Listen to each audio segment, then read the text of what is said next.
কয়েক হাজার বছর পুরনো পিরামিডের নিচে রয়েছে মিশরীয় রাজাদের গুপ্তধন, কিন্তু এই গুপ্তধনের সঙ্গে সঙ্গে সেখানে একটা মমিও রয়েছে।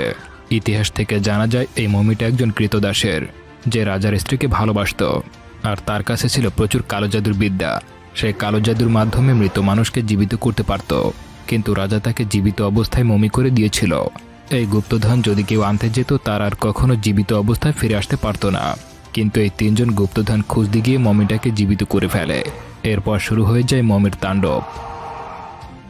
সিনেমাটি শুরু হয় 3500 বছর আগের দৃশ্য দেখিয়ে। 1290 খ্রিস্টাব্দ।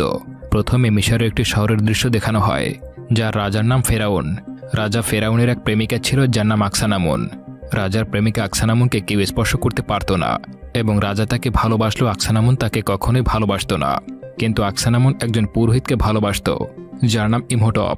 তার কাছে অনেক জাদুশক্তি ছিল। ইমহোটপের সবচেয়ে বড় জাদুবিদ্যা ছিল সে মৃত মানুষের আত্মাকে ফিরিয়ে এনে আবার জীবিত করতে পারত। একদিন ফেরাউনের স্ত্রী আকসানামুন ইমহোটপের সঙ্গে দেখা করতে আসে। তখন সেখানে রাজা ফেরাউনও এসে পড়ে এবং তাদের দুজনকে একসঙ্গে ধরে ফেলে। কিন্তু তারা দুজনে মিলে রাজাকে মেরে ফেলে। ঘরের ভেতরে শব্দ শুনে বাইরে থাকা গার্ডরা ঘরের দিকে আসতে থাকে, কিন্তু আকসানামুন ইমহোটপকে বলে, গার্ডরা আসার আগে তুমি এখান থেকে চলে যাও, কারণ তুমি আমাকে আবার জীবিত করতে পারবে যদি আমার কিছু হয়েও যায়।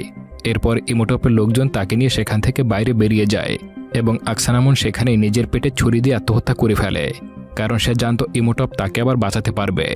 এরপর ইমহোটপ সেই কাজে লেগে পড়ে এবং তার লোকজন আকসানামুনের দেহ চুরি করে নিয়ে আসে। ইমহোটপ তার জাদুবিদ্যা দিয়ে আকসানামুনকে প্রায় জীবিত করেই ফেলছিল।